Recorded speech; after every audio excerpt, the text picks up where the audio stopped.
喂，諗住移民台灣，但係頭都大埋，驚啲手續麻煩到爆，定係驚自己唔夠錢？放鬆啲啦，今日同你拆解台灣最 hit 嘅兩種移民方式：投資移民同創業移民。你可以一邊食珍珠奶茶，一邊搞掂居留權。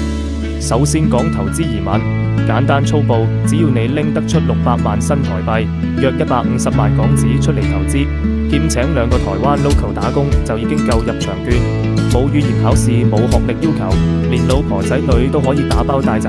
記住，每年要住夠183日，即係半年左右。5年後就可以拎永久身份證，到時就可以同台灣人一齊排隊買鳳梨酥啦。如果銀彈唔夠多，唔緊要，仲有創業移民等你發揮。你只需要有個勁嘅 idea， 例如發明咗新式珍珠奶茶，或者入到政府嘅創業基地，就算得100萬新台幣都可以試下。先攞1年創業家簽證試水溫，生意掂嘅話就可以續期。同樣住滿5年都有機會拎永居。仲有個好消息，就係港澳居民仲可能有住宿，條件可能再寬鬆啲。點解咁多人想移民台灣？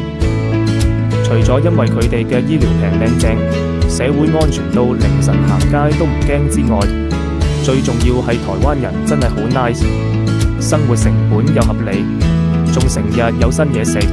無論你想開 cafe 定搞科技公司，台灣都係你個 dreamland。所以話，無論你係有錢任性定係有腦創新，台灣都有適合你嘅移民方式。仲等，快啲計劃下你嘅台灣人生啦！